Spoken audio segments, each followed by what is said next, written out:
This kind of crime, this atrocity, occurs with an unbelievable frequency in the Congo today.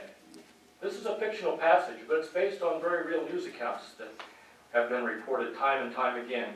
Gang rape, just like the one that Christophe described, is used as a weapon of terror by all sides in the conflict. And believe me, there are many, many parties involved in this. If you've seen Lynn Nottage's Pulitzer Prize-nominated play, Ruined, that's what this is about. It's believed that a Congolese woman is raped and mutilated in this way once every 12 minutes, 24 hours a day. The toll is in the thousands, and it's destroying the society of what could be one of the great nations on earth.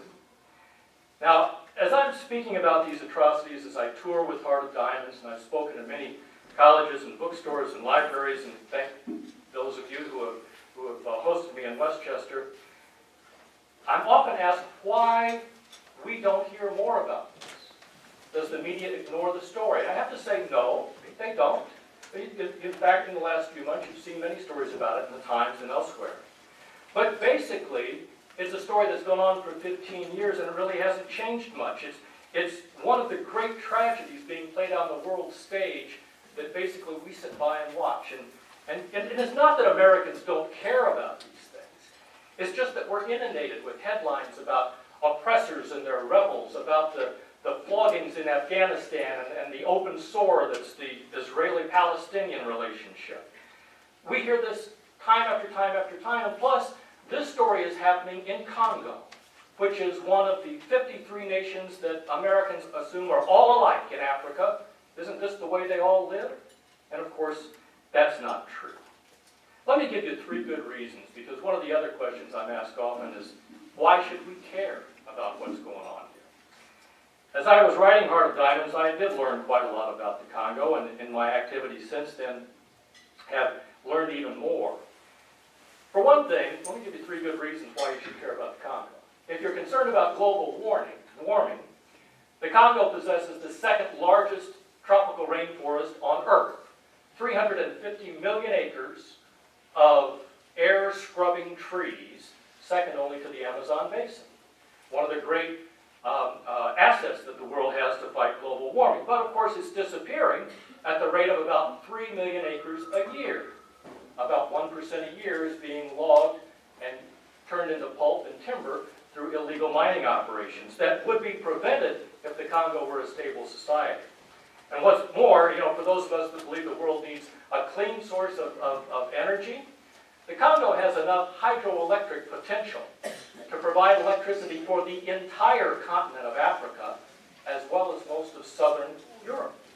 But of course, it requires a stable society that hasn't been at war with itself to develop those kinds of resources.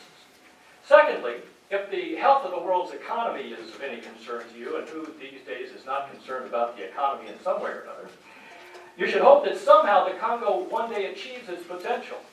The Democratic Republic of Congo could be the engine that pulls Africa out of poverty. It possesses $25 trillion worth of natural wealth in the form of gold and diamonds, as in Heart of Diamonds, but also in oil, in platinum, in copper, in tin, in manganese, in cobalt, and in coltan, which is that little mineral that's used in every laptop and every cell phone in the world. The fighting that's been going on in the Congo for the last 15 years is over control of that $25 trillion worth of mineral resources. Just imagine how many jobs those resources could create, and what ripple effect it would have to the economies of Africa if they were developed in a legal manner, and how much health and education could be provided to the people of Congo and elsewhere through the taxes that kind of a resource could develop. So that's the second reason I think we should be concerned about the Congo.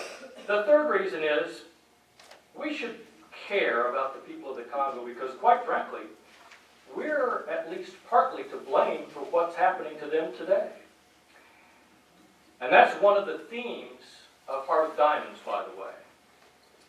Did you know that the United States was the first nation to officially recognize King Leopold's claim to ownership of an area the size of the United States east of the Mississippi, called the Congo Free State.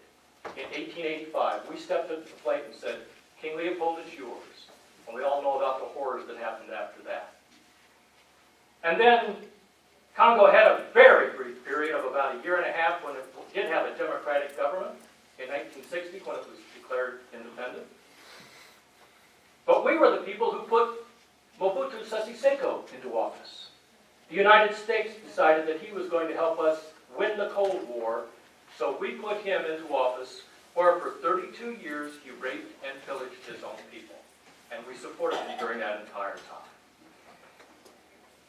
Now, there are other reasons that we should support the people of the Congo and pay attention to this crisis.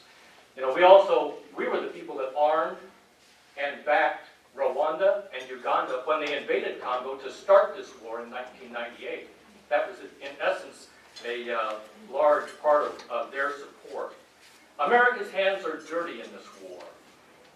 And it's time, I think, that we atone for our sins and stand up and try to help these people. You know, it all comes down to this, as Nora and I found when we visited Africa and the many people that I've met since then. They're human beings just like we are. They have the same kind of aspirations. They want a better life for their children. They'd like to live in peace. They're not asking for prosperity, but they'd like to have a shot at it. They have the same desires that we have. All they want is to be treated like human beings instead of like slaves and chattels. To give their children a little better life. In other words, they want the same things we want, and quite frankly, I think that we owe them to them. Well, I thank you for coming along with me on this journey that started with Heart of Diamonds. I also thank you, by the way, very much for your support for Westchester's libraries.